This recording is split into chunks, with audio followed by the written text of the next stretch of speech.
Welcome to the channel students.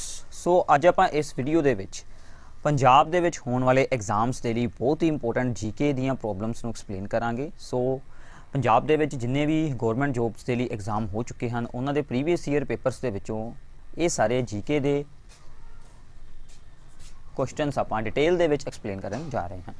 ਸੋ ਆਪਣੇ ਕੋਲ ਸਭ ਤੋਂ ਪਹਿਲੀ ਪ੍ਰੋਬਲਮ ਹੈ ਇਹਦੇ ਵਿੱਚ ਕਿ ਦ ਖਿਲਾਫਤ ਮੂਵਮੈਂਟ ਸਬਸਾਈਡਡ ਫੋਲੋਇੰਗ ਦਾ। तो सो ਆਪਾਂ ਨੂੰ ਸਭ ਤੋਂ ਪਹਿਲਾਂ ਖਿਲਾਫਤ ਮੂਵਮੈਂਟ ਦੇ ਬਾਰੇ ਜਾਣਕਾਰੀ ਹੋਣੀ ਚਾਹੀਦੀ ਹੈ। ਖਿਲਾਫਤ ਮੂਵਮੈਂਟ ਇੱਕ ਇੰਡੀਅਨ ਮੁਸਲਿਮ ਮੂਵਮੈਂਟ ਸੀ, ਠੀਕ ਹੈ। Khilafat movement is an Indian Muslim movement, ਠੀਕ ਹੈ, ਜਿਹੜੀ ਕਿ ਸਨ 1919 ਤੋਂ ਲੈ ਕੇ 1924 ਤੱਕ ਹੋਈ, ठीक है। सन 1919 ਤੋਂ ਲੈ ਕੇ 1924 ਤੱਕ ਇਹ ਜਿਹੜੀ ਸੀਗੀ ਮੂਵਮੈਂਟ ਉਹ ਚੱਲੀ, ठीक है। तो इस मूवमेंट का मेन कि ये पिछे एम की सीगा कि to restore the caliph of the Ottoman Empire, ठीक है। टू रीस्टोर द खलीफ,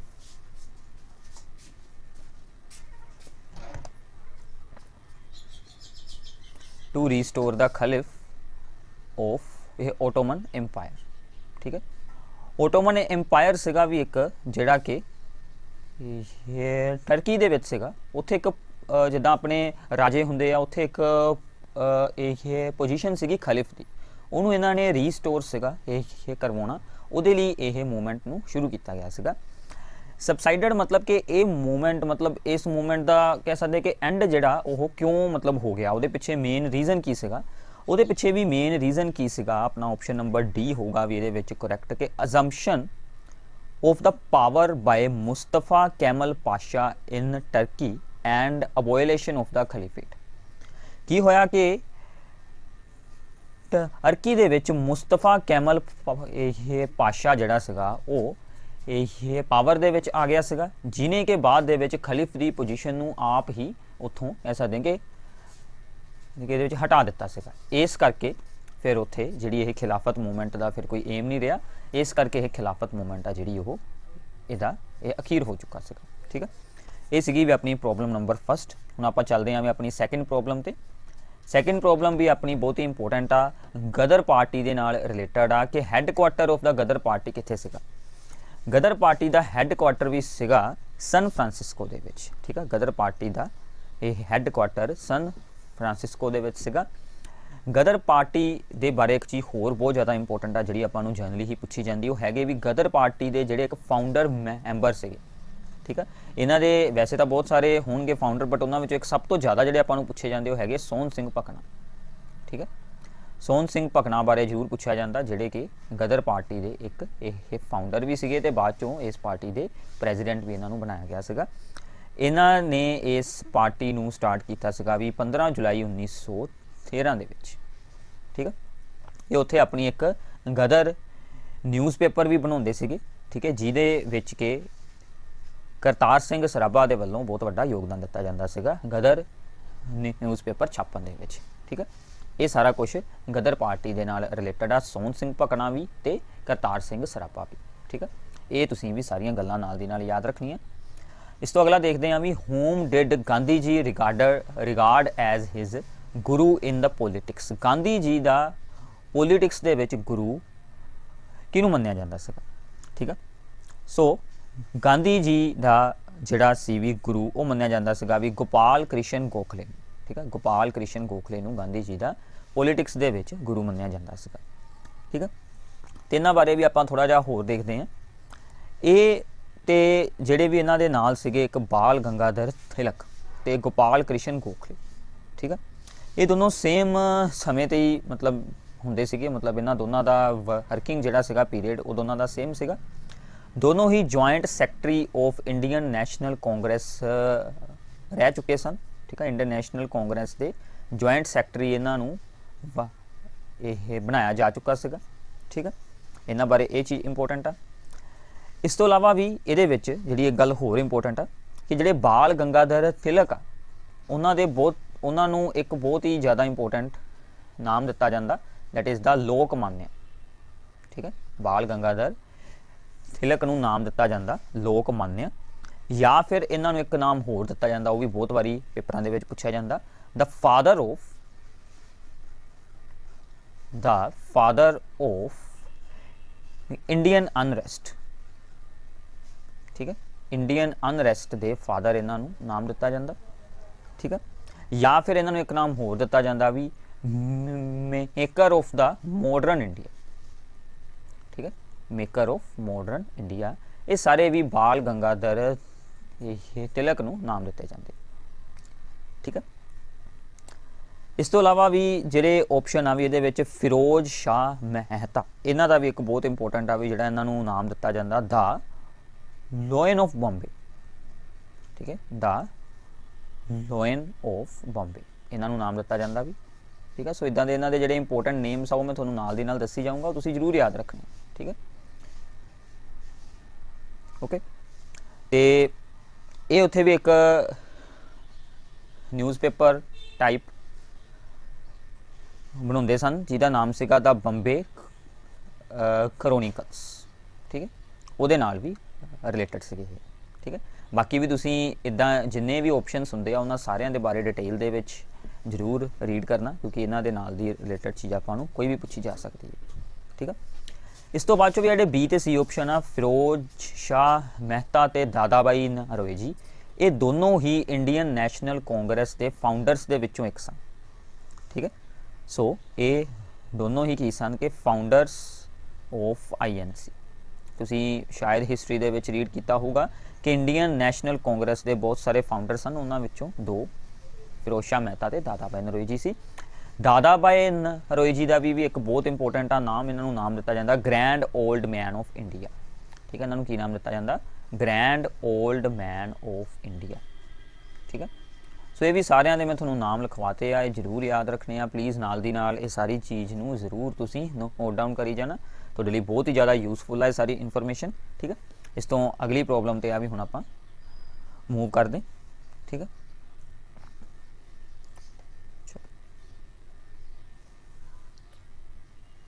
ਸੋ ਵੀ ਇਸ ਤੋਂ ਅਗਲੀ ਪ੍ਰੋਬਲਮ ਆਪਣੇ ਕੋ 84th, the boundary between India and Pakistan was demarcated by. India ਤੇ ਪਾਕਿਸਤਾਨ ਵਿਚਲੀ ਬਾਉਂਡਰੀ ਨੂੰ ਕਿਹਨੇ ਬਣਾਇਆ ਸੀਗਾ? ਸਰ ਸਾਇਰਲ ਰੈਡਕਲਿਫ ਨੇ। ਇਸੇ ਕਰਕੇ ਉਹਦਾ ਨਾਮ ਵੀ ਕੀ ਰੱਖਿਆ ਜਾਂਦਾ? Radcliffe line. ਠੀਕ ਹੈ, ਇਸ ਕਰਕੇ ਇਹਦਾ ਨਾਮ ਕੀ ਰੱਖਿਆ ਜਾਂਦਾ? Radcliffe line. ਇਸ ਤੋਂ ਇਲਾਵਾ ਵੀ ਇਹਦੇ ਵਿੱਚ ਇੱਕ ਆ ਜਿਹੜਾ ਉੱਪਰਲਾ ਆਪਸ਼ਨ ਆ, ਵੈਸੇ ਤਾਂ ਆਪਣਾ ਬੀ ਆਪਸ਼ਨ ਹੋ ਗਿਆ, ਲੋਰਡ ਮਾਊਂਟ ਬੈਟਨ। ਇਹ ਬਹੁਤ ਇੰਪੋਰਟੈਂਟ ਆ। ਠੀਕ ਹੈ, ਇਹਦੇ ਬਾਰੇ ਬਹੁਤ ਵਾਰੀ ਪੁੱਛਿਆ ਜਾਂਦਾ। ਇਹ ਵੀ ਆਪਣੇ ਇੰਡੀਆ ਦੇ ਸੀਗੇ ਲਾਸਟ ਵਾਈਸਰੋਏ, ਮਤਲਬ ਜਦੋਂ ਅੰਗਰੇਜ਼ ਸਰਕਾਰ ਨੇ ਇੰਡੀਆ ਨੂੰ ਆਜ਼ਾਦ ਕੀਤਾ ਉਦੋਂ ਅਖੀਰਲੇ ਜਿਹੜੇ ਸੀਗੇ ਲਾਸਟ ਵਾਈਸਰੋਏ ਆਫ ਇੰਡੀਆ ਇਹ ਰਹੇ ਸੀਗੇ। ਠੀਕ ਹੈ, ਤੇ ਇੰਡੀਆ ਆਜ਼ਾਦ ਹੋਣ ਤੋਂ ਬਾਅਦ ਚੋਂ ਵੀ ਇੰਡੀਆ ਦੇ ਬਣੇ ਸੀਗੇ first governor general of India. ਠੀਕ ਹੈ, first governor general of India ਬਣੇ ਸੀਗੇ ਇਹ। ਠੀਕ ਹੈ, ਇਸ ਕਰਕੇ ਇਹ ਵੀ ਬਹੁਤ ਇੰਪੋਰਟੈਂਟ ਆ, ਲੋਰਡ ਮਾਊਂਟ ਬੈਟਨ। ਠੀਕ ਹੈ, ਤੇ ਜਿਹੜੀ ਆਪਣੇ ਮਤਲਬ ਇੰਡੀਆ ਦੇ ਦੋ ਹਿੱਸੇ ਹੋਏ ਸੀਗੇ ਤੇ ਪਾਰਟੀਸ਼ਨ ਹੋਈ ਸੀ, ਉਹਦਾ ਮਤਲਬ ਕਹਿ ਸਕਦੇ ਹਾਂ ਕਿ ਉਸ ਚੀਜ਼ ਨੂੰ ਸਾਰੀ ਨੂੰ ਇਹਨਾਂ ਨੇ ਹੀ ਇਸ ਦੇ ਵਿੱਚ ਅਬਜ਼ਰਵ ਕੀਤਾ ਸੀਗਾ। ਇਹਨਾਂ ਨੇ ਇਹੀ ਕੋਸ਼ਿਸ਼ ਕੀਤੀ ਸੀਗੀ ਕਿ ਇੰਡੀਆ ਤੇ ਜਿਹੜਾ ਪਾਕਿਸਤਾਨ ਕੋ ਸੇਮ ਹਿੱਸਾ ਆਵੇ, ਤੇ ਪਾਕਿਸਤਾਨ ਨੂੰ ਇੱਕ ਉਹਨਾਂ ਨੇ ਪਾਕਿਸਤਾਨ ਤੇ ਨਾਲ ਇੱਕ ਅੱਜ ਦਾ ਜਿਹੜਾ ਬੰਗਲਾਦੇਸ਼ ਆ ਉਹਦੀ ਵੀ ਜੇ ਤੁਸੀਂ ਜਗ੍ਹਾ ਜੋੜ ਕੇ ਦੇਖੋਗੇ ਤੇ ਉਹ ਅਪਰੋਕਸੀਮੇਟਲੀ ਇੱਕੋ ਜਿਹਾ ਹਿੱਸਾ ਹੋ ਜਾਂਦਾ। ਬਾਅਦ ਚੋਂ ਜਿਹੜੀਆਂ ਰਾਜਿਆਂ ਦੀਆਂ ਰਿਆਸਤਾਂ ਸੀਗੀਆਂ ਉਹ ਹੱਲੇ ਵਿੱਚ ਆਈਆਂ ਨਹੀਂ ਸੀਗੀਆਂ, ਇਸ ਕਰਕੇ ਉਹ ਬਾਅਦ ਚੋਂ ਇੰਡੀਆ ਨਾਲ ਅਟੈਚ ਹੋ ਗਈਆਂ, ਇਸ ਕਰਕੇ ਇੰਡੀਆ ਕੋ ਥੋੜ੍ਹਾ ਜਿਹਾ ਜ਼ਿਆਦਾ ਹਿੱਸਾ ਹੋ ਗਿਆ। ਠੀਕ ਹੈ, ਤੇ ਬੰਗਲਾਦੇਸ਼ ਇੱਕ ਅਲੱਗ ਆਪਣਾ ਉਹਨਾਂ ਨੇ ਦੇਸ਼ ਬਣਾ ਲਿਆ, ਤਾਂ ਕਰਕੇ ਫਿਰ ਇਹ ਚੀਜ਼ ਹੋ ਗਈ। ਠੀਕ ਹੈ, ਇਹ ਚੀਜ਼ਾਂ ਵੀ ਤੁਸੀਂ ਯਾਦ ਰੱਖਣੀਆਂ। ਤੇ ਬੇਸਿਕਲੀ ਵੀ ਜਿਹੜੀ ਆ ਰੈੱਡ ਕਲਿਫ ਲਾਈਨ ਆ, ਇਹ ਬੇਸਿਕਲੀ ਜਿਹੜੀ ਆ ਇੰਡੀਆ ਤੇ ਪਾਕਿਸਤਾਨ ਦਾ ਜਿਹੜਾ ਬੋਰਡਰ ਆ। ਠੀਕ ਆ, ਬੋਰਡਰ ਆ ਵੀ ਜਿਹੜਾ ਇੱਕ ਤਾਂ ਕਹਿ ਸਕਦੇ ਆ ਕਿ ਆਪਣੇ ਇਹ ਪੰਜਾਬ ਸਾਈਡ ਵਾਲਾ ਬੋਰਡਰ। ਠੀਕ ਆ, ਇੱਧਰਲੀ ਸਾਈਡ ਵਾਲਾ ਸਾਰਾ ਹੋ ਗਿਆ, ਤੇ ਪਲੱਸ ਵੀ ਜਿਹੜਾ ਇਹਦੇ ਵਿੱਚ ਬੰਗਾਲ ਸਾਈਡ ਵਾਲਾ ਵੀ ਬੋਰਡਰ ਆ, ਉਹਨੂੰ ਵੀ ਸੇਮ ਨਾਮ ਹੀ ਦਿੱਤਾ ਜਾਂਦਾ ਰੈੱਡ ਕਲਿਫ ਲਾਈਨ। ਠੀਕ ਆ, ਹੁਣ ਇਹਦੇ ਨਾਲ ਵੀ ਰਿਲੇਟਡ ਇੱਕ ਹੋਰ ਬਹੁਤ ਸਾਰੀ ਇੰਪੋਰਟੈਂਟ ਜਿਹੜੀ ਚੀਜ਼ ਆ ਉਹ ਪੁੱਛੀ ਜਾਂਦੀ ਆ ਕਿ ਇੰਡੀਆ ਤੇ ਚਾਈਨਾ ਦੇ ਬਾਰਡਰ ਨੂੰ ਵੀ ਕੀ ਨਾਮ ਦਿੰਦੇ ਆ। ਠੀਕ ਆ, ਇੰਡੀਆ ਤੇ ਚਾਈਨਾ ਦੇ ਬਾਰਡਰ ਨੂੰ ਕੀ ਨਾਮ ਦਿੰਦੇ ਆ? ਇੰਡੀਆ ਤੇ ਚਾਈਨਾ ਦੇ ਬਾਰਡਰ ਨੂੰ ਵੀ ਨਾਮ ਦਿੱਤਾ ਜਾਂਦਾ ਵਾ ਮੈਕਮੋਹਨ ਲਾਈਨ।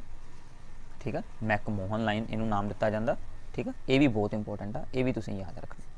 ਠੀਕ ਆ, ਸੋ ਇਹਦੇ ਨਾਲ ਵੀ ਤੁਸੀਂ ਇਹ ਵੀ ਗੱਲ ਯਾਦ ਰੱਖਣੀ ਹੈ ਕਿ ਜਿਹੜੀ ਆਪਣੀ ਇੰਡੀਆ ਤੇ ਪਾਕਿਸਤਾਨ ਦਾ ਬਾਰਡਰ ਆ, ਠੀਕ ਆ, ਹੁਣ ਜਿਹੜਾ ਇਸ ਟਾਈਮ ਆਪਾਂ ਕਹਾਂਗੇ ਇੰਡੀਆ ਤੇ ਪਾਕਿਸਤਾਨ ਦਾ ਬਾਰਡਰ ਆ, ਇਹ ਵੀ ਆਪਣਾ LOC ਤੋਂ ਲੈ ਕੇ ਤੁਸੀਂ ਸਾਰੇ ਜਾਣਦੇ ਹੋਣਗੇ ਕਿ LOC ਆਪਾਂ ਬਣਾਈ ਹੋਈ ਹੈ ਜੰਮੂ ਤੇ ਕਸ਼ਮੀਰ ਦੇ ਵਿੱਚ, ਠੀਕ ਆ, ਲਾਈਨ ਆਫ ਕੰਟਰੋਲ, ਮਤਲਬ ਜਿਸ ਤੋਂ ਅੱਗੇ ਕਹਿ ਸਕਦੇ ਹਾਂ ਕਿ ਇਹਦੇ ਵਿੱਚ ਆਜ਼ਾਦ ਕਸ਼ਮੀਰ ਵਗੈਰਾ ਦੇ ਜਿਹੜੇ ਹਿੱਸੇ ਹੁੰਦੇ ਆ, ਜਿਹਨੂੰ ਆਪਾਂ ਨਾਮ ਦਿੰਦੇ ਹਾਂ ਕਿ ਪਾਕਿਸਤਾਨ ਓਕੂਪਾਈਡ ਇਹ ਕਸ਼ਮੀਰ ਆ, ਮਤਲਬ ਕਿ ਇਹ ਵੈਸੇ ਉਹ ਇੰਡੀਆ ਵਿੱਚ ਹਿੱਸਾ ਆ ਰਿਹਾ ਸੀਗਾ, ਬਟ ਪਾਕਿਸਤਾਨ ਨੇ ਉਸ ਹਿੱਸੇ ਨੂੰ ਆਪਣੇ ਅੰਡਰ ਕੀਤਾ ਹੋਇਆ, ਠੀਕ ਆ। ਉੱਥੋਂ ਸ਼ੁਰੂ ਹੋ ਕੇ ਇਹ ਵੀ ਜਾਂਦੀ ਆ ਗੁਜਰਾਤ, ਆਪਣਾ ਜਿਹੜਾ ਵਾ ਗੁਜਰਾਤ ਦੇ ਵਿੱਚ ਸਰ ਕ੍ਰੀਕ ਵੀ ਉੱਥੇ ਇੱਕ ਛੋਟੀ ਜੀ ਤੁਸੀਂ ਕਹਿ ਸਕਦੇ ਆ ਕਿ ਇੱਕ ਰਿਵਰ ਵਰਗੀ ਚੀਜ਼ ਆ, ਠੀਕ ਆ। ਉਹ ਆਪਣੀ ਇੰਡੀਆ ਦੀ ਫਿਰ ਉੱਥੇ ਬਾਉਂਡਰੀ ਬਣਾਉਂਦੀ ਆ, ਉੱਥੋਂ ਤੱਕ ਆਪਣੀ ਕੀ ਆ ਰੈੱਡ ਕਲਿਫ ਲਾਈਨ, ਠੀਕ ਆ, ਉੱਥੋਂ ਤੱਕ ਆਪਣੀ ਰੈੱਡ ਕਲਿਫ ਲਾਈਨ, ਠੀਕ ਆ। ਇਹ ਤੁਸੀਂ ਗੱਲਾਂ ਵੀ ਯਾਦ ਰੱਖਣੀਆਂ। ਤੇ ਇਹ ਸੀਗਾ ਵੀ ਆਪਣਾ ਜਿਸ MCQ। ਇਸ ਤੋਂ ਅੱਗੇ ਵੀ ਆਪਾਂ ਹੁਣ ਅੱਗੇ ਚੱਲਦੇ ਹਾਂ, ਇਹ ਜਿਹੜਾ ਵੀ 85th MCQ ਦੇ ਬਾਰੇ ਰੀਡ ਕਰਦੇ ਹਾਂ। 85th ਵਿੱਚ ਵੀ ਹੁਣ ਦੇਖੋ ਕੀ ਹੈ, ਕਹਿੰਦਾ ਕਿ in which of the following states was referendum of accession held. Referendum of accession ਕਿੱਥੇ ਹੋਇਆ ਸੀਗਾ? ਰੈਫਰੈਂਡਮ ਆਫ ਅਸੈਸ਼ਨ ਹੁੰਦਾ ਵਾ ਵੀ ਜਦੋਂ ਆਪਾਂ ਕਿਸੇ ਦੀ ਖਿਲਾਫਤ ਕਰੀਏ ਤੇ ਆਪਾਂ ਨੂੰ ਚੂਜ਼ ਕਰਨ ਦਾ ਮੌਕਾ ਦਿੱਤਾ ਜਾਵੇ ਕਿ ਮਤਲਬ ਅਸੀਂ ਮਤਲਬ ਇਹਨਾਂ ਵੱਲ ਹੋਣਾ ਜਾਂ ਫਿਰ ਇਹਨਾਂ ਵੱਲ ਹੋਣਾ, ਉੱਥੋਂ ਦੀ ਸਰਕਾਰ ਦੇ ਖਿਲਾਫ ਹੋ ਕੇ। ਇਹ ਵੀ ਜਿਹੜਾ ਰੈਫਰੈਂਡਮ ਆਫ ਅਸੈਸ਼ਨ ਹੋਇਆ ਸੀਗਾ, ਇਹ ਵੀ ਹੋਇਆ ਸੀਗਾ ਜੂਨਾਗੜ੍ਹ ਦੇ ਵਿੱਚ, ਠੀਕ ਆ। ਜੂਨਾਗੜ੍ਹ ਦੇ ਵਿੱਚ ਰੈਫਰੈਂਡਮ ਆਫ ਅਸੈਸ਼ਨ ਹੋਇਆ ਸੀਗਾ ਕਿਉਂਕਿ ਆਜ਼ਾਦੀ ਤੋਂ ਬਾਅਦ ਵੀ ਜੂਨਾਗੜ੍ਹ ਵੀ ਇੱਕ ਜਿੱਦਾਂ ਰਿਆਸਤ ਸੀਗੀ, ਠੀਕ ਆ। ਤੇ ਉੱਥੋਂ ਦਾ ਜਿਹੜਾ ਰਾਜਾ ਸੀਗਾ ਵੀ ਉਹ ਪਹਿਲੋਂ ਉਹਨੇ ਕੀ ਕੀਤਾ ਕਿ ਇਹਦੇ ਵਿੱਚ ਪਾਕਿਸਤਾਨ ਵੱਲ ਜਿਹੜਾ ਮਤਲਬ ਹੋਣ ਦੀ ਉਹਦੀ ਇਹ ਸਲਾਹ ਸੀਗੀ, ਠੀਕ ਆ। ਤੇ ਬਟ ਉੱਥੋਂ ਦੇ ਜਿਹੜੇ ਲੋਕ ਸੀਗੇ ਉਹ ਮੋਸਟਲੀ ਤੁਸੀਂ ਕਹਿ ਸਕਦੇ ਆ ਵੀ ਇਹਦੇ ਵਿੱਚ ਹਿੰਦੂ ਸੀਗੇ। ਤੇ ਫਿਰ ਵੀ ਉੱਥੇ ਇੱਕ ਟਾਈਪ ਦੀ ਵੋਟਿੰਗ ਕੀਤੀ ਗਈ ਕਿ ਜਿਹਦੇ ਵਿੱਚ 99% ਜਿਹੜੇ ਲੋਕ ਸੀਗੇ ਉਹਨਾਂ ਨੇ ਇਹੀ ਚੂਜ਼ ਕੀਤਾ ਕਿ ਅਸੀਂ ਜਿਹੜਾ ਵਾ ਕਿ ਇੰਡੀਆ ਵੱਲ ਰਹਿਣਾ, ਠੀਕ ਆ। ਤੇ ਇਦਾਂ ਉੱਥੇ ਵੀ ਰੈਫਰੈਂਡਮ ਆਫ ਅਸੈਸ਼ਨ ਹੋਈ ਸੀਗੀ। ਆਜ਼ਾਦੀ ਤੋਂ ਬਾਅਦ ਵੀ ਇੰਡੀਆ ਦੇ ਵਿੱਚ 565 ਜਿਹੜੀਆਂ ਸੀਗੀਆਂ ਉਹ ਰਿਆਸਤਾਂ ਸੀਗੀਆਂ ਬਚੀਆਂ ਹੋਈਆਂ, ਉਹ ਫਿਰ ਹੌਲੀ ਹੌਲੀ, ਠੀਕ ਆ, ਵਿੱਚੋਂ ਥੋੜ੍ਹੀਆਂ ਬਹੁਤੀਆਂ ਇੰਡੀਆ ਵੱਲ ਹੋ ਗਈਆਂ, ਥੋੜ੍ਹੀਆਂ ਬਹੁਤੀਆਂ ਪਾਕਿਸਤਾਨ ਵੱਲ ਹੋ ਗਈਆਂ, ਇੱਦਾਂ ਹੌਲੀ ਹੌਲੀ ਸਾਰੀਆਂ ਇਹਦੇ ਵਿੱਚ ਹੋ ਗਈਆਂ ਸੀਗੀਆਂ, ਠੀਕ ਆ। ਤੇ ਇੱਥੇ ਵੀ ਕੀ ਹੋਇਆ ਸੀਗਾ ਕਿ ਜੂਨਾਗੜ੍ਹ ਦੇ ਵਿੱਚ ਰਾਜੇ ਦੇ ਖਿਲਾਫ ਬਹੁਤ ਹੀ ਵੱਡਾ ਇੱਕ ਪ੍ਰਦਰਸ਼ਨ ਵੀ ਹੋਇਆ ਸੀਗਾ, ਜਿਸ ਤੋਂ ਬਾਅਦ ਦੇ ਵਿੱਚ ਕਿ ਉੱਥੇ ਇੱਕ ਵੋਟਿੰਗ ਟਾਈਪ ਚੀਜ਼ ਕੀਤੀ ਗਈ, ਜਿਹਦੇ ਨਾਲ ਕਿ ਬਾਅਦ ਵਿੱਚ ਜੂਨਾਗੜ੍ਹ ਇਹ ਇੰਡੀਆ ਦੇ ਵਿੱਚ ਆ ਗਿਆ। ਜੂਨਾਗੜ੍ਹ ਹੈ ਕਿੱਥੇ ਆ? ਵੀ ਜੂਨਾਗੜ੍ਹ ਹੈਗਾ ਗੁਜਰਾਤ ਦੇ ਵਿੱਚ, ਠੀਕ ਆ। ਗੁਜਰਾਤ ਦੇ ਵਿੱਚ ਤੁਸੀਂ ਦੇਖੋਗੇ ਕਿ ਸਮੁੰਦਰ ਦੇ ਐਨ ਕੋਲ, ਮਤਲਬ ਸਮੁੰਦਰ ਦੇ ਕੰਢੇ ਦੇ ਉੱਪਰ ਆ, ਠੀਕ ਆ, ਜੂਨਾਗੜ੍ਹ। ਤੇ ਇਸ ਕਰਕੇ ਜੂਨਾਗੜ੍ਹ ਮਤਲਬ ਆਪਾਂ ਜੇਕਰ ਬੇਸਿਕਲੀ ਗੁਜਰਾਤ ਦੇ ਵਿੱਚ ਤੁਸੀਂ ਮੈਪ ਦੇਖੋਗੇ ਤੇ ਉਹ ਇੱਕ ਹਿਸਾਬ ਦਾ ਇੰਡੀਆ ਦਾ ਹੀ ਇਹਦੇ ਵਿੱਚ ਹਿੱਸਾ ਵਾ, ਠੀਕ ਆ। ਇਸ ਕਰਕੇ ਉਹਨਾਂ ਨੂੰ ਇੰਡੀਆ ਵੱਲ ਹੋਣ ਦਾ ਹੀ ਜ਼ਿਆਦਾ ਇਹ ਫਾਇਦਾ ਇਹਦੇ ਵਿੱਚ ਕਿ ਹੋਣਾ ਸੀਗਾ, ਠੀਕ ਆ। ਸੋ ਅੱਗੇ ਚੱਲਦੇ ਹਾਂ। So at the time of the partition the government in the North West Frontier Province was ਇਹ ਕੰਸਟੀਟਿਊਟਡ ਬਾਈ। ਜਦੋਂ ਵੀ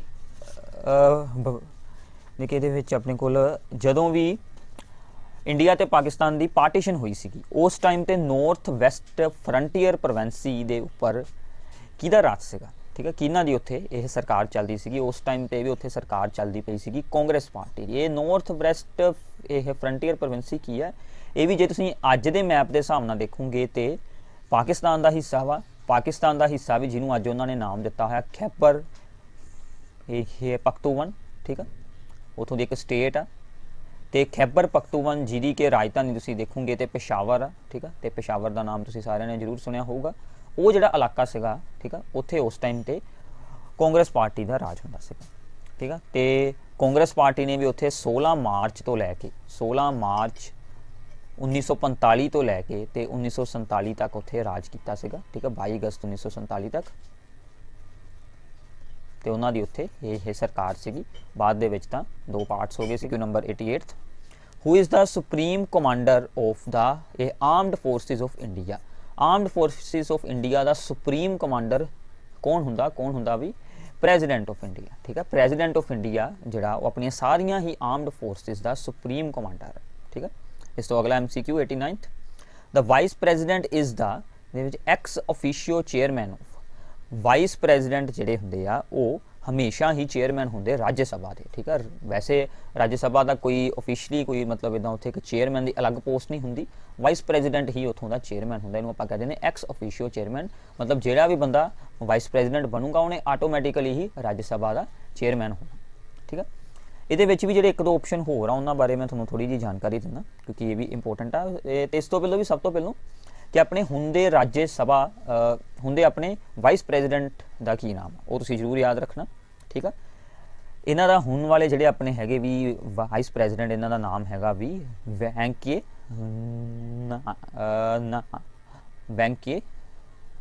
ਨਾਇਡੂ, ਠੀਕ ਹੈ। ਇਹ ਤੁਸੀਂ ਯਾਦ ਰੱਖਣਾ। ਹੁਣ ਇਸ ਤੋਂ ਬਾਅਦ ਚੋਂ ਵੀ ਇਹਦੇ ਵਿੱਚ ਆ ਜਿਹੜਾ ਇੰਪੋਰਟੈਂਟ ਹੈ, ਸਭ ਤੋਂ ਜ਼ਿਆਦਾ ਪੇਪਰਾਂ ਦੇ ਵਿੱਚ ਪੁੱਛਿਆ ਜਾਂਦਾ, ਦੈਟ ਇਜ਼ ਦਾ ਨੀਤੀ ਆਯੋਗ, ਠੀਕ ਹੈ। ਨੀਤੀ ਆਯੋਗ ਦਾ ਪੂਰਾ ਕੀ ਨਾਮ? ਨੀਤੀ ਆਯੋਗ ਦਾ ਨਾਮ ਹੈਗਾ ਵੀ ਨੈਸ਼ਨਲ ਇੰਸਟੀਟਿਊਸ਼ਨ, ਠੀਕ ਹੈ। ਬਹੁਤ ਸਾਰੇ ਬੱਚਿਆਂ ਨੂੰ ਇਹਦੇ ਬਾਰੇ ਜਾਣਕਾਰੀ ਨਹੀਂ ਹੁੰਦੀ ਵੀ national institution for transforming India, ਠੀਕ ਹੈ। National institution for transforming India, India ਨੂੰ ਚੇਂਜ ਕਰਨ ਵਾਲੀ ਇੰਸਟੀਟਿਊਟ ਬਣਾਈ ਗਈ ਸੀਗੀ, ਠੀਕ ਹੈ। ਤੇ ਇਹਨਾਂ ਦੇ ਇਨੀਸ਼ੀਏਟਿਵਸ ਜਿਹੜੇ ਹੁਣ ਤੱਕ ਆ ਚੁੱਕੇ ਆ ਉਹਨਾਂ ਦੇ ਵਿੱਚ ਵੀ ਇੰਪੋਰਟੈਂਟ ਹੈਗੇ। ਇੱਕ ਤਾਂ ਵੀ ਅਮਰੁਤ, ਇਹਨਾਂ ਦੀਆਂ ਸ਼ਾਰਟ ਫਾਰਮਸ ਆ, ਇਹਨਾਂ ਬਾਰੇ ਤੁਸੀਂ ਡਿਟੇਲ ਦੇ ਵਿੱਚ ਜ਼ਰੂਰ ਪੜ੍ਹਨਾ। ਡਿਜੀਟਲ ਇੰਡੀਆ, ਠੀਕ ਆ, ਸਾਰਿਆਂ ਨੇ ਬਹੁਤ ਵਾਰੀ ਇਹਦੇ ਬਾਰੇ ਸੁਣਿਆ ਹੋਣਾ, ਠੀਕ ਆ। ਬਹੁਤ ਸਾਰੀ ਇਹਨਾਂ ਦੀਆਂ ਅੱਗੇ ਕਿ ਹੁੰਦੀਆਂ ਸੀ ਖਬਰਾਂ। ਇਸ ਤੋਂ ਬਾਅਦ ਚ ਕਹਿ ਸਕਦੇ ਵੀ ਅਟਲ ਇਨੋਵੇਸ਼ਨ, ਠੀਕ ਆ, ਇਹਦੇ ਬਾਰੇ ਵੀ ਸ਼ਾਇਦ ਤੁਸੀਂ ਸੁਣਿਆ ਹੋਵੇ। ਬਾਕੀ ਵੀ ਜੇ ਇਹਨਾਂ ਬਾਰੇ ਤੁਹਾਨੂੰ ਜਾਣਕਾਰੀ ਹੈ ਤਾਂ ਬਹੁਤ ਵਧੀਆ ਗੱਲ ਆ, ਬਟ ਜੇ ਹੈ ਨਹੀਂ ਗੀ ਫਿਰ ਇਹਨਾਂ ਬਾਰੇ ਜ਼ਰੂਰ ਰੀਡ ਆਊਟ ਕਰੋ, ਠੀਕ ਆ, ਨਾਲ ਦੀ ਨਾਲ ਹੀ ਸਰਚ ਕਰਕੇ। ਇਹ ਸਾਰੇ ਇਹਨਾਂ ਦੇ ਅੰਡਰ ਜਿਹੜੇ ਹੁਣ ਤੱਕ ਆ ਚੁੱਕੇ ਮਿਸ਼ਨ। ਹੁਣ ਦੇਖੋ ਵੀ ਜਿਹੜਾ ਨੀਤੀ ਆਯੋਗ ਆ ਇਹਦੇ ਚੇਅਰਪਰਸਨ ਕੌਣ, ਠੀਕ ਆ। ਚੇਅਰਪਰਸਨ ਇਹਦੇ ਵੀ ਹੈਗੇ ਆ ਤੇ ਪ੍ਰਾਈਮ ਮਿਨਿਸਟਰ, ਠੀਕ ਆ। ਤੇ ਪ੍ਰਾਈਮ ਮਿਨਿਸਟਰ ਕੌਣ ਆ? ਆਪਣੇ ਨਰਿੰਦਰ ਮੋਦੀ, ਠੀਕ ਆ, ਉਹ ਤਾਂ ਤੁਹਾਨੂੰ ਸਾਰਿਆਂ ਨੂੰ ਪਤਾ ਹੋਣਾ। ਵਾਈਸ ਚੇਅਰਪਰਸਨ ਕੌਣ? ਵਾਈਸ ਚੇਅਰਪਰਸਨ ਹੈਗੇ ਵੀ ਇਹਦੇ ਰਾਜੀਵ ਕੁਮਾਰ, ਠੀਕ ਆ, ਇਹ ਵੀ ਤੁਸੀਂ ਯਾਦ ਰੱਖਣਾ।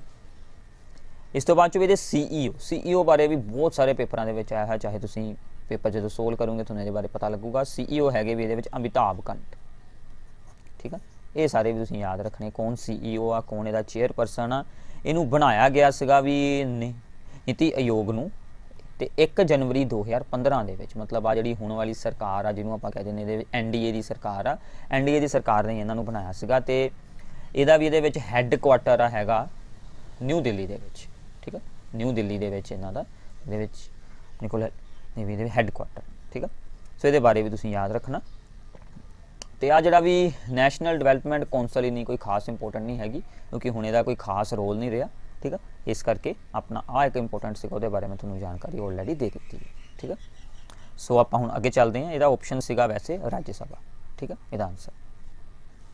ਅਗਲਾ ਹੈਗਾ ਵੀ parliament of India consist of, ਇਹ ਵੀ ਐਮਸੀਕਿਊ ਬਹੁਤ ਸਾਰੇ ਪੇਪਰਾਂ ਦੇ ਵਿੱਚ ਹੁੰਦਾ ਕਿ ਪਾਰਲੀਮੈਂਟ ਆਫ ਇੰਡੀਆ ਦੇ ਵਿੱਚ ਕੌਣ ਕੌਣ ਹੁੰਦਾ। ਆਪਣੀ ਪਾਰਲੀਮੈਂਟ ਜਿਹੜੀ ਆ ਜਿਹਦੇ ਬਾਰੇ ਆਪਾਂ ਬਹੁਤ ਵਾਰੀ ਸੁਣਿਆ ਹੋਣਾ, ਸੰਸਦ ਜਿਹਨੂੰ ਆਪਾਂ ਪੰਜਾਬੀ ਦੇ ਵਿੱਚ ਬੋਲ ਦਿੰਦੇ ਆ, ਉਹਦੇ ਵਿੱਚ ਕੌਣ ਕੌਣ ਹੁੰਦਾ ਵੀ ਉਹਦੇ ਵਿੱਚ ਹੁੰਦੇ ਆ ਪ੍ਰੈਜ਼ੀਡੈਂਟ ਤੇ ਇਹਦੇ ਦੋ ਜਿਹੜੇ ਹਾਊਸਿਸ ਹੁੰਦੇ ਲੋਕ ਸਭਾ ਤੇ ਰਾਜ ਸਭਾ, ਠੀਕ ਆ। ਇਹ ਵੀ ਤੁਸੀਂ ਚੰਗੀ ਤਰ੍ਹਾਂ ਯਾਦ ਕਰ ਲੈਣਾ, ਬਹੁਤ ਹੀ ਵਾਰੀ ਇਹ ਪੇਪਰਾਂ ਦੇ ਵਿੱਚ ਆ ਜਾਂਦਾ, ਠੀਕ ਆ। ਇਸ ਤੋਂ ਬਾਅਦ ਚੋ ਵੀ which of the following states sends maximum representatives to the Lok Sabha. ਲੋਕ ਸਭਾ ਵਿੱਚ ਸਭ ਤੋਂ ਜ਼ਿਆਦਾ ਕਿਹੜੀ ਸਟੇਟ ਦੇ ਮੈਂਬਰ? ਦੇਖੋ ਵੀ ਉੱਤਰ ਪ੍ਰਦੇਸ਼ ਦੇ ਮੈਂਬਰ ਆ ਵੀ ਲੋਕ ਸਭਾ ਦੇ ਵਿੱਚ 80, ਠੀਕ ਆ।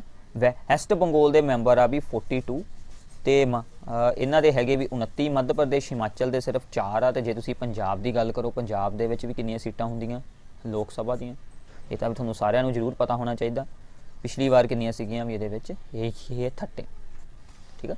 ਸੋ ਸਭ ਤੋਂ ਜ਼ਿਆਦਾ ਵੀ ਉੱਤਰ ਪ੍ਰਦੇਸ਼ ਇੱਕ ਬਹੁਤ ਹੀ ਵੱਡਾ ਰਾਜ ਆ, ਤੁਸੀਂ ਦੇਖੋਗੇ ਉੱਥੋਂ ਦੀ ਆਬਾਦੀ ਵੀ ਬਹੁਤ ਜ਼ਿਆਦਾ ਵਾ, ਠੀਕ ਆ। 20 ਲੱਖ ਤੋਂ ਉੱਪਰ ਉਹਨਾਂ ਦੀ ਇਹ 20 ਕਰੋੜ ਤੋਂ ਉੱਪਰ ਉਹਨਾਂ ਦੀ ਇਹ ਕਹਿ ਸਕਦੇ ਕਿ ਆਬਾਦੀ ਹੈ, ਇਹ ਤੁਸੀਂ ਜ਼ਰੂਰ ਯਾਦ ਰੱਖਣਾ। 80 ਉੱਥੋਂ ਦੀਆਂ ਲੋਕ ਸਭਾ ਦੀਆਂ ਸੀਟਾਂ ਵਾ, ਮਤਲਬ ਇਕੱਲਾ ਉੱਤਰ ਪ੍ਰਦੇਸ਼ ਹੀ ਬਹੁਤ ਕੁਛ ਚੇਂਜ ਆ ਇਹ ਕਰ ਸਕਦਾ ਆਪਣੇ ਦੇਸ਼ ਦੀ ਸਰਕਾਰ ਦੇ ਵਿੱਚ, ਠੀਕ ਆ। ਓਕੇ ਆ ਵੀ। ਸੋ ਅੱਗੇ ਚੱਲਦੇ ਹਾਂ ਵੀ, ਬਹੁਤ ਹੀ ਇੰਪੋਰਟੈਂਟ ਕੁਐਸਚਨ ਆ 92। ਕਹਿੰਦਾ the source of the 3 important narcotic drugs, ਜਿਨ੍ਹਾਂ ਵਿੱਚ ਹੁੰਦੇ ਆ ਵੀ ਇਹ ਭੰਗ, ਗਾਂਜਾ ਤੇ ਕਹਿ ਸਕਦੇ ਹਸ਼ੀਸ਼, ਜਿਹਨੂੰ ਆਪਾਂ ਇਹ ਆਮ ਭਾਸ਼ਾ ਦੇ ਵਿੱਚ ਬੋਲ ਦਿੰਦੇ ਆ ਵੀ charas, is one and the same plant. ਇਹਨਾਂ ਸਾਰਿਆਂ ਦਾ ਸੋਰਸ ਵੀ ਇੱਕੋ ਹੀ ਪਲਾਂਟ ਆ, ਠੀਕ ਆ। ਇਹਨਾਂ ਦੇ ਵਿੱਚੋਂ ਉਹ ਕਿਹੜਾ ਪਲਾਂਟ? ਇਹਨਾਂ ਦੇ ਵਿੱਚੋਂ ਵੀ ਉਹ ਪਲਾਂਟ ਹੈਗਾ ਵੀ ਤੁਹਾਡੇ ਕੋਲ ਇੰਡੀਅਨ ਹੈਂਪ ਜਿੱਤੋਂ ਵੀ ਤੁਹਾਨੂੰ ਮਿਲ ਜਾਂਦੀ ਆ ਭੰਗ। ਤੁਸੀਂ ਸਾਰਿਆਂ ਨੇ ਵੇਖੇ ਹੋਣੇ ਵੀ ਇਹਦੇ ਵਿੱਚ ਆਪਣੇ ਕੋਲ ਭੰਗ ਦੇ ਜਿਹੜੇ ਹੁੰਦੇ ਪਲਾਂਟਸ ਹੁੰਦੇ ਜਿਹੜੇ ਇਹਦੇ, ਉਹਨੂੰ ਆਪਾਂ ਇੰਗਲਿਸ਼ ਦੇ ਵਿੱਚ ਕੀ ਬੋਲ ਦਿੰਦੇ ਹਾਂ, ਇਹਦੇ ਵਿੱਚ ਇੰਡੀਅਨ ਹੈਂਪ, ਠੀਕ ਆ। ਇਸ ਤੋਂ ਇਲਾਵਾ ਵੀ ਜਿਹੜੇ ਬਾਕੀ ਦੇ ਆਪਸ਼ਨ ਆ ਵੀ ਇਹਦੇ ਵਿੱਚ ਹੈਨਬੇਨ, ਤੇ ਹੈਨਬੇਨ ਨੂੰ ਵੀ ਆਪਾਂ ਆਮ ਭਾਸ਼ਾ ਦੇ ਵਿੱਚ ਬੋਲਦੇ ਹਾਂ ਖੁਰਾਸਾਨੀ ਇਹ ਅਜਵੈਨ, ठीक है, जी अजवैन की एक वा टाइप खुरासानी अजवैन, ठीक है, इनू आम यूज़ दे विच नहीं ज़्यादातर यूज़ किया जाता, इन्हां जिहड़े स्पैशल यूज़ आ उत्थे इनू यूज़ करते हैं, ठीक है। पोपी आ गया इस तो बाद चों, पोपी आ भी जिहड़ा पोपी दी भी एक स्पेसिस इदां दी हुंदी है जितों भी आपां नूं कह सकते हैं कि ओपीयम ऑबटेन हुंदा, ते ओपीयम मतलब अफीम मिलती, ठीक है, एक इदां दी इहदी है, ठीक है, यह प्रजाति जितों के आपां नूं कह सकते हैं इहदे विच यह अफीम जिहड़ी आ यह ऑबटेन होती है, ठीक है, अफीम मिलती। रोफोलिया, रोफोलिया भी बहुत इंपोर्टेंट आ, तुहानूं आम तौर पर ये बारे नहीं पता होगा, इनू आपां भी कहने आ इंडियन स्नेक रूट, ठीक है, इंडियन स्नेक रूट इनू आम भाषा दे विच बोलिया जांदा, या जे तुसीं कह सकदे हो इहदे विच हिंदी दे विच इहदा नाम देखोगे, हिंदी दे विच इहदा नाम हैगा भी अपने कोल एक सर्पगंधा, ठीक है, तो सर्पगंधा का मतलब की हुंदा भी स्नेक दे बाइट नूं ठीक करन दे लई एज ए जड़ी बूटी इनू यूज़ किया जाता सीगा, ठीक है। रोफोलिया, रोफोलिया की एक जिहड़ी स्पीसीज़ आ उहनूं यूज़ करते हैं इंडियन जिहड़ा हैगा स्नेक रूट, मतलब इंडिया दे विच जिहड़ा रोफेलिया की एक जिहड़ी टाइप मिलती है उहनूं आपां कहते हैं सर्पगंधा, ठीक है। सो आ भी अपना इंडियन हैंपे का आंसर आ, ये तुसीं जरूर याद रखना, ठीक है। सो इन्हां दे बारे पूरी जानकारी याद रखनी है, ओके आ भी। इस तो अगला देखते हैं भी, the governor of state holds the office, governor of state जिहड़ा हुंदा उहनूं ऑफिस उदों दिता जांदा during the pleasure of the president, ठीक है, जदों प्रेजिडेंट दे इच्छा के हिसाब दे नाल उहनूं जिहड़ा कह सकते हैं कि ऑफिस दिता जांदा, ठीक है। इस तो अगला देखते हैं भी 94th, the constitution vested the residuary powers, ठीक है, residuary powers with the centre but the final authority to decide whether a matter falls under the residuary powers or not rests with, कहना कि फाइनल जिहड़ी authority आ कि जिहड़ी जिहड़ा मतलब issue होगा जिहड़ा भी उहदे कोल हैगा इशू ओह रेजिडरी पावर्स दे विच हुंदा कि नहीं हुंदा, वो जिहड़ी भी मतलब उस चीज़ दे बारे सारा कुछ देखना सुप्रीम कोर्ट ने। हुणे रेजिडरी की पावर्स हुंदियां, ठीक है, रेजिडरी पावर्स वो वालियां पावर्स हुंदियां जिहड़ियां कि सरकार नूं या जिहड़ी अपनी उपरली सरकार आ, ठीक है ना, सेंटर नूं ये कह सकते हैं कि इहदे विच पावर दिंदियां कि वह लॉ बना सकते हैं, ठीक है, उन्हां मैटर्स दे उपर भी जिहड़े कि स्टेट लिस्ट दे विच या फिर यूनीयन लिस्ट दे विच है नहीं गे, ठीक है। स्टेट लिस्ट हुंदी है एक हुंदी है भी अपने को यूनीयन लिस्ट हुंदी है, एक इदां ही भी अपने को हुंदी है कॉन्करेंट लिस्ट। इन्हां सारिਆਂ ਦੇ ਵਿੱਚ ਜਿਹੜੇ मैटर ਦਿੱਤੇ ਹੁੰਦੇ ਉਹਨਾਂ ਦੇ ਉੱਪਰ ਤਾਂ ਚਲੋ ਲੋ ਵਗੈਰਾ ਸਾਰਾ ਕੁਝ ਵੇਖਣਾ ਹੀ ਹੁੰਦਾ। ਇਹਨਾਂ ਤੋਂ ਜੇ ਕੋਈ ਬਾਹਰ ਵੀ ਆ ਕੋਈ ਇਦਾਂ ਦਾ ਇਸ਼ੂ ਆ ਗਿਆ ਜਿਹੜਾ ਇਹਨਾਂ ਤੋਂ ਬਾਹਰ ਆ ਉੱਤੇ ਵੀ ਲੋ ਆ ਜਿਹੜੇ ਉਹ ਬਣਾਏ ਜਾ ਸਕਦੇ ਆ। ਉਹਨਾਂ ਜਿਹੜੀਆਂ ਸ਼ਕਤੀਆਂ ਨੂੰ ਆਪਾਂ ਕੀ ਕਹਿੰਦੇ ਆ ਰੈਜ਼ੀਡਿਊਰੀ ਪਾਵਰਸ। ਬਟ ਜਿਹੜਾ ਵੀ ਮੈਟਰ ਹੋਊਗਾ ਇੱਥੇ ਲੋ ਬਣਾਉਣਾ ਕਿ ਨਹੀਂ ਬਣਾਉਣਾ ਇਹ ਸੁਪਰੀਮ ਕੋਰਟ ਨੇ ਤੈਅ ਕਰਨਾ ਕਿ ਉਹ ਰੈਜ਼ੀਡਿਊਰੀ ਪਾਵਰਸ ਦੇ ਵਿੱਚ ਹੁੰਦਾ ਕਿ ਨਹੀਂ ਹੁੰਦਾ, ਠੀਕ ਹੈ। ਇਸ ਤੋਂ ਬਾਅਦ ਚੋਂ ਆ ਵੀ ਦਾ ਇਹ ਕੰਟਰੋਲਰ ਇਹ ਆਡੀਟਰ ਜਨਰਲ, ਠੀਕ ਹੈ, ਇਹਨੂੰ ਆਪਾਂ ਬੋਲ ਦਿੰਦੇ ਵੀ CAG of India. Very very important ਆ ਵੀ ਆਮ ਤੌਰ ਤੇ ਆਪਾਂ ਇਦਾਂ ਦੀ ਚੀਜ਼ ਦੇ ਬਾਰੇ ਰੀਡ ਨਹੀਂ ਕਰਦੇ। CAG ਆਫ ਇੰਡੀਆ ਵਾ ਜਿਹੜਾ ਵੀ, ਠੀਕ ਹੈ, submits his annual report regarding the centre to, ਆਪਣੀ ਐਨੂਅਲ ਰਿਪੋਰਟ ਉਹ ਪ੍ਰੈਜ਼ੀਡੈਂਟ ਨੂੰ ਸਬਮਿਟ ਕਰਤਾ। ਇਹਦਾ ਰੋਲ ਕੀ ਹੁੰਦਾ ਵੀ CAG ਦਾ, ਇਹਨੇ ਸਰਕਾਰ ਦਾ ਸਾਰਾ ਜਿਹੜਾ ਹਿਸਾਬ ਕਿਤਾਬ ਹੁੰਦਾ ਉਹਨੂੰ ਕਹਿ ਸਕਦੇ ਆਡਿਟ ਕਰਨਾ ਹੁੰਦਾ। ਆਡਿਟ ਕਰਨ ਦਾ ਮਤਲਬ ਆ ਕਿ ਸਰਕਾਰ ਨੇ ਕਿੱਥੇ ਕਿੱਥੇ ਕਿੰਨੇ ਪੈਸੇ ਉਹਨਾਂ ਨੇ ਆਪਣੇ ਯੂਜ਼ ਕੀਤੇ, ਕਿੱਥੋਂ ਕਿੰਨੇ ਪੈਸੇ ਆਏ, ਉਹ ਸਾਰੀ ਚੀਜ਼ ਦੀ ਐਂਡਲੀ ਜਿਹੜੀ ਰਿਪੋਰਟ ਆ ਉਹ ਇਹਨੇ ਜਾਂਚਣੀ ਹੁੰਦੀ ਆ, ਕਹਿ ਸਕਦੇ ਕਿ ਦੁਬਾਰਾ ਉਹਦੀ ਜਾਂਚ ਪੜਤਾਲ ਕਰਨੀ ਹੁੰਦੀ ਆ, ਇਹਦੇ ਆਡਿਟ ਕਰਨਾ ਹੁੰਦਾ ਉਹਨੂੰ, ਠੀਕ ਆ। ਫਿਰ ਇਹਨੇ ਆਪਣੀ ਰਿਪੋਰਟ ਨੂੰ ਪ੍ਰੈਜ਼ੀਡੈਂਟ ਨੂੰ ਸੌਂਪਣਾ ਹੁੰਦਾ, ਠੀਕ ਆ। ਇਹ ਹੁੰਦਾ ਵੀ CAG of India. CAG of India ਇਸ ਟਾਈਮ ਤੇ ਆਪਣੇ ਹੈਗੇ ਆ ਵੀ GC ਮੁਰਮੂ, ਨਾਮ ਯਾਦ ਰੱਖਿਓ ਤੁਹਾਨੂੰ ਪੇਪਰ ਵਿੱਚ ਪੁੱਛਿਆ ਜਾ ਸਕਦਾ। GC ਮੁਰਮੂ ਆ ਵੀ ਇਸ ਟਾਈਮ ਆਪਣੇ CAG ਆਫ ਇੰਡੀਆ, ਠੀਕ ਹੈ। ਤੇ ਬਾਕੀ ਵੀ ਤੁਸੀਂ ਆ ਵੀ ਹੁਣੇ ਜਾ ਕੇ ਤੁਸੀਂ ਹੁਣੇ ਹੀ ਨਾਲ ਹੀ ਇਹਦੇ ਬਾਰੇ ਜ਼ਰੂਰ ਰੀਡ ਕਰਨਾ ਕਿ ਆਪਣੇ ਚੀਫ ਜਸਟਿਸ ਆਫ ਇੰਡੀਆ ਕੌਣ ਆ, CGI, ਜਿਹਨੂੰ ਆਪਾਂ ਇਨ ਸ਼ੋਰਟ ਬੋਲ ਦਿੰਦੇ ਆ CJI ਆਫ ਇੰਡੀਆ ਕੌਣ ਆ। ਇਹ ਤੁਸੀਂ ਸਾਰਿਆਂ ਨੇ ਨੀਚੇ ਕਮੈਂਟਸ ਦੇ ਵਿੱਚ ਵੀ ਜ਼ਰੂਰ ਦੱਸਣਾ, ਇਹ ਬਹੁਤ ਇੰਪੋਰਟੈਂਟ ਆ, ਬਹੁਤ ਵਾਰੀ ਪੁੱਛਿਆ ਜਾਂਦਾ ਕਿ ਆਪਣੇ CJI ਕੌਣ, ਠੀਕ ਹੈ। ਇਸ ਤੋਂ ਬਾਅਦ ਚੋਂ ਵੀ ਆਪਣੇ ਕੋ ਆ ਗਿਆ ਵੀ ED। ਤੁਸੀਂ ਸਾਰਿਆਂ ਨੇ ਬਹੁਤ ਵਾਰੀ ਅਖਬਾਰ ਦੇ ਵਿੱਚ ਖਬਰਾਂ ਰੀਡ ਹੁੰਦੇ ਹੋਏ ਵੇਖਿਆ ਹੋਊਗਾ ਕਿ ED ਨੇ ਫਲਾਨੀ ਜਗ੍ਹਾ ਦੇ ਉੱਪਰ ਛਾਪਾ ਮਾਰਿਆ ਜਾਂ ਇੱਦਾਂ ਕੀਤਾ, ਠੀਕ ਆ। ਇਹ ਇਹਨਾਂ ਦਾ ਕੀ ਰੋਲ ਹੁੰਦਾ, ਇਹਨਾਂ ਬਾਰੇ ਆਪਾਂ ਨੂੰ ਪੁੱਛਿਆ ਗਿਆ ਹੈ ਕੌਣ ਆ ਵੀ ਇਨਫੋਰਸਮੈਂਟ ਡਾਇਰੈਕਟੋਰੇਟ ਆਫ ਦਾ ਇਹ finance ministry is responsible for ਕਿਹੜੀ ਕਿਹੜੀ ਚੀਜ਼ ਦੇ ਲਈ ਇਹ ਰਿਸਪੋਂਸੀਬਲ ਹੁੰਦੇ ਆ। इन्हां विचों भी जिहड़ा थर्ड ऑप्शन आ सिर्फ इहदे लई नहीं रिस्पोंसिबल हुंदे। ये की आ कि assessment of the cases of evasion of the income tax, मतलब इनकम टैक्स नाल नहीं इन्हां दा कोई रिलेशन हैगा। Enforcing the provision of the foreign exchange management, ठीक है, ये फॉरेन एक्सचेंज मैनेजमेंट एक्ट नूं इन्हां ने इनफोर्स करना हुंदा। ये collection of intelligence regarding possible cases of the money laundering दे जिहड़े केस हुंदे उन्हां नूं वेखना हुंदा। Confiscation of the property of the crime under the prevention of the money laundering act, ठीक है, मतलब इन्हां दे नाल दा रिलेशन आ बट इनकम टैक्स नाल कोई रिलेशन नहीं हैगा। सो इस करके अपना थर्ड नहीं हैगा, सो इस करके भी अपने को ऑप्शन की आ जाऊगा सी ऑप्शन आ जाऊगा, क्योंकि इस थर्ड है नहींगा। 1 2 ते 4 अपने सही है, ठीक है। इस तो बाद चो देखते हैं भी among the tax revenue of the union government the largest collection of the tax is from, सब तो ज़्यादा भी अपनी यूनियन गवर्नमेंट मतलब उपरली सरकार नूं कित्थों रिवेन्यू हुंदी है टैक्स दी, वो हैगा भी अपने को कॉरपोरेशन टैक्स, मतलब आ जिन्ने भी वड्डियां वड्डियां इंडस्ट्रीज हुंदियां बिजनेस वगैरह होंगे उन्होंने तो जिहड़ा उन्होंने मिलता टैक्स उन्होंने सब तो वड्डा सोर्स आ टैक्स रिवेन्यू का, ठीक है। इस तो अगे देखते हैं भी 98 number, the purpose of the fiscal responsibility and budget management act is among other things to, ਇਹਦਾ भी मेन एम की हुंदा to regulate the government borrowing, ठीक है। ये बाकी भी जे तुहानूं इकनोमिक्स ते कह सकते हैं कि दे विच फाइनैंस वगैरह सिलेबस दे विच आ फिर ही तुसीं ये वाले जिहड़े MCQ दे उपर ज़्यादा ध्यान देना, अदरवाइज तुसीं इहनूं स्किप वा ये कर सकते हैं, कुछ खास इंपोर्टेंट है नहीं गा। आपां अगला भी वैसे तो उहदे नाल ही रिलेटेड आ बट ये फिर भी बहुत बारी PPSC दे जिहड़े पेपर होए उन्हां विच बहुत बारी ही ये वाली चीज़ नूं पुछया गया। कहंदा कि which unit of valuation is known as the paper gold, paper gold किस चीज़ नूं नाम दिता जाता है हुंदे भी special drawing rights, special drawing rights नूं नाम दिंदे आ भी पेपर गोल्ड का, ये तुसीं याद रख लेना चंगी तरह, ठीक है। सो भी अपना इस तो अगला क्वेश्चन जो कि बहुत ही इंपोर्टेंट आ, ठीक है, इनू देखते हैं। कहना कि Asia's largest inland salt water lagoon as well as world's largest breeding place for the colonies of the flamingos, white bellied sea eagles, jacanas and herons is Asia's largest inland salt water lagoon केड़ा वा भी Chilika lake, ठीक है। Chilika lake bird sanctuary जिन्हों आप उन्होंने बनाया है एक बर्ड सेंचुरी है, ठीक है। चिलिका लेक आ भी ਇਹਦਾ आंसर ये तुसीं जरूर याद रखना, ओडिशा दे विच आ भी ये, ठीक है। चिलिका लेक आ जिहड़ी ते ये भी अपनी स्टेट ओडिशा दे विच आ, ठीक है। ते ये भी जिहड़ी प्रेजेंट आ at the mouth of Daya river, ठीक है, ये भी बहुत इंपोर्टेंट आ भी, ये भी बहुत बारी पूछा जाता। उत्थे एक रिवर आ जिहदा नाम आ भी दया, उहदे माउथ दे उपर आ, ठीक है। तो इनू भी एक होर नाम दिता इत्थे इन्होंने भी एशियास क्या होया ना, तो इतों बाद क्या उन्होंने वर्ल्ड्स लार्जेस्ट ब्रीडिंग प्लेस, इस तो अलावा भी अपने को world's largest brackish water lagoon भी है, ठीक है। World's largest brackish water lagoon, ठीक है। ब्रैकिश वाटर लगून का मतलब हुंदा भी जिहदे विच समुंदर का पानी भी आ जाता नाल ही, ठीक है। Brackish water lagoon world's largest. तो इस तो अलावा भी ये first wetland under Ramsar convention वा, ठीक है।